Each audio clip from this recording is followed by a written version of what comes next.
उत्तर प्रदेश का चुनाव है, 5 चरण हो चुके हैं। बात करने के लिए मौजूद हैं एआईएमआईएम के चीफ असदुद्दीन ओवैसी साहब।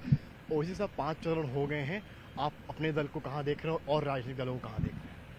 नहीं, मैं तो अपनी पार्टी की और भागीदारी परिवर्तन मोर्चा की ही बात कर सकता हूं। अब तक जो हमको इत्तलात दी गई है, जो हमको मालूम हुआ है, वो हमारे लिए बहुत अच्छा रहा है। और ख़ास तौर से एमआईएम पार्टी के लिए 2017 से बेहतर हमारा परफॉर्मेंस प्रदर्शन होगा और पहले से ज़्यादा हमारा संगठन मजबूत हुआ है, तो अच्छा रहेगा।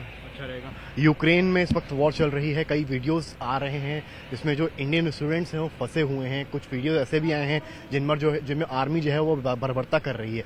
असदुद्दीन ओवैसी का पूरे मामले में क्या मैसेज है? मेरा मानना यह है कि जब गुजराल साहब की सरकार थी तो इराक की जब जंग शुरू होने से पहले 1,70,000 भारत के नागरिकों को उन्होंने वहां से निकाला था, एयरलिफ्ट किया था। ये मामूली 18,000 बच्चे हैं और बीजेपी सरकार को इसके बड़ा गहराई से और संजीदगी से इसको गौर करना चाहिए। वो विजुअल्स बड़े डिस्टर्बिंग है, तकलीफ पहुंचाते हैं। वो हमारे ना सिर्फ भारत के सिटीजन हैं बल्कि वो किसी के बेटे हैं, किसी की बेटी है, वो पढ़ने के लिए वहां पर गए हैं और उनको इस तरह से मिसट्रीट किया जा रहा है यूक्रेन और पोलैंड के बॉर्डर के ऊपर। तो मैं समझता हूं कि सिर्फ एडवाइजरी दे देना कि जनवरी से पहले निकल जाइए, भाई आपने तो अपने स्टाफ को बुलवा लिया। हमारा सरकार का काम था कि इन बच्चों को भी ले आए। अब ये जिम्मेदारी उनकी है कि फौरन उनको लेकर आए, मगर वो काफी डिस्टर्बिंग है। हमको भी बहुत से ईमेल्स, एसएमएस, फोन आते हैं। बहुत परेशान है लोग, बहुत तकलीफ में है और वहां के हालात और टीवी पर जो वहां के जंग के विजुअल्स देखकर बहुत फितरी बात है, नेचुरल बात है तो उनके पेरेंट्स को परेशान होना। बट सरकार की पहली जिम्मेदारी है कि उन सबको एक हमारे भारत के नागरिक को वहां से निकालकर वापस सेफली भारत को लेकर आए। विपक्षी कुछ दल ये भी कह रहे हैं कि कुछ मंत्री भारत सरकार के वहां जाते हैं, जत्थे को वहां पर भाषण देते हैं, फोटोज क्लिक करवाते हैं और आ जाते हैं, जबकि अच्छा खासा।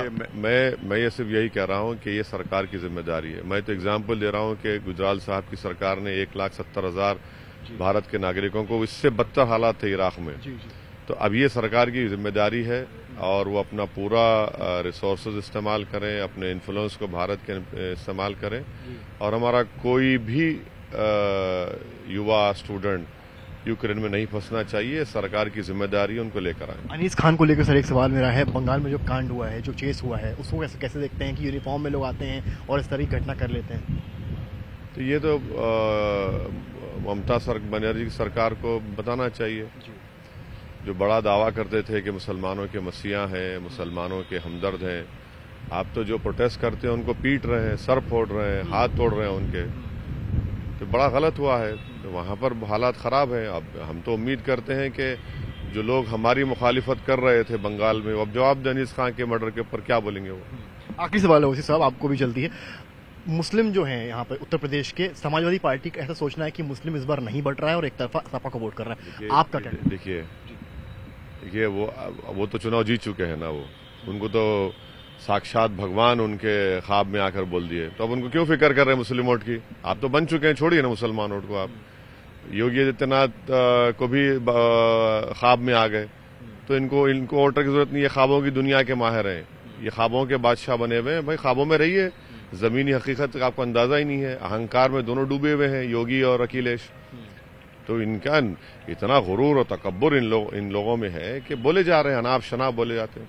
बहुत शुक्रिया सर आपका समय देने के लिए। तो ये थे हमारे साथ असदुद्दीन साहब। यूक्रेन को लेकर उन्होंने बताया है कि भारत सरकार को कड़े कदम उठाने थे, तो वहीं योगी और अखिलेश पर कड़ा वार करते हुए कहा कि दोनों ही अहंकार में चूर हैं और ख्वाबों की दुनिया में जी रहे हैं। कैमरामैन संदीप के साथ समर्थ श्रीवास्तव, आज तक।